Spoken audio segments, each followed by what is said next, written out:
So this is the, I think, most important part of my talk. So I would say what I understand from Quran, God uses secondary causes to act in the universe. So the question which I'm asking, the grand question, could God have created humans through natural processes? And before trying to answer that question, I want to give some example verses from the Quran. So, Quran says God produces milk for us in the kettle. And I give the reference from the Quran. God uses clouds and winds to send down water to us. God himself grows the plants. He produces the fruits and seeds. And lastly, a very interesting example. God created all the ships. So, how are we going to interpret these verses? Are we going to say that all the ships were directly made from God by some miracle? Or are we going to say about these verses that everything that is done by natural processes in the universe is also God's creation?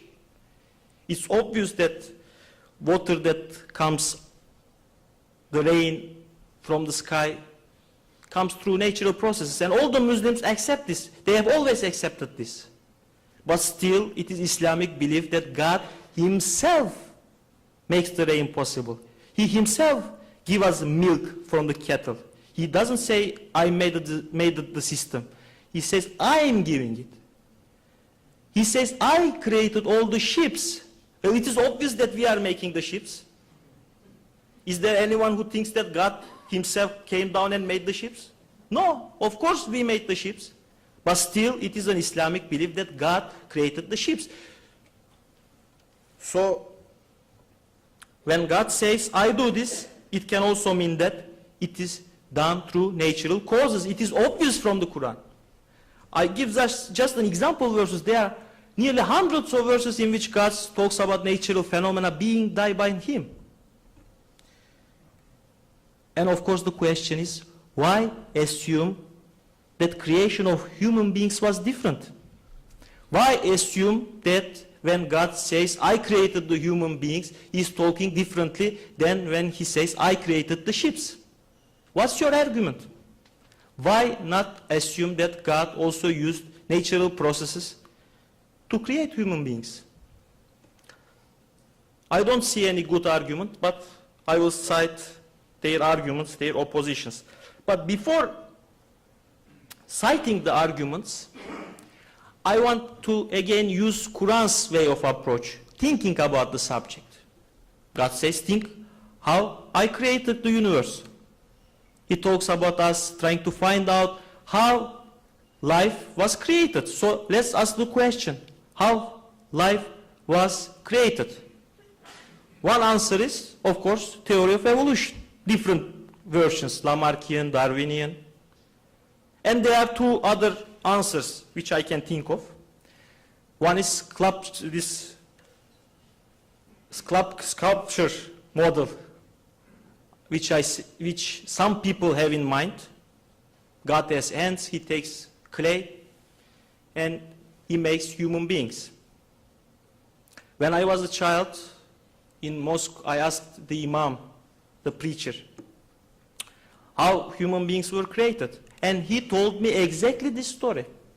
He even told me, well, God, when creating, he had a very bad time in creating the nose. It was very difficult to shape it. And I almost was losing my faith. So we are saying God is perfect, and I really made the research. You can find this explanation in Muslim literature, but it has no connection with Quran. Even in the hadiths, you cannot find this. There are some very far away hadiths, but you see, this is one model, and usually people, even though they are aware, they have this in their minds. They think that God created from the clay with his hands, but this is inconsistent with the Muslim belief. I would say a Muslim cannot be both a sculpture modelist and a Muslim. It is inconsistent with the Islam. Well, what is the second alternative? You can think you can take spontaneous generation. That God created humans from the clay or inorganic matter directly. There was clay, hop, suddenly human beings, hop, suddenly birds. I think this is consistent with the Quran, no problem with it. But is it better than theory of evolution? I would say no. It can be interpreted as naturalistic as theory of evolution. An unbeliever will come and say you, well, you see, life is not interesting. Inorganic matter can easily create life. You are talking about being spatial. No difference between clay and you. Clay one moment and you in the second moment.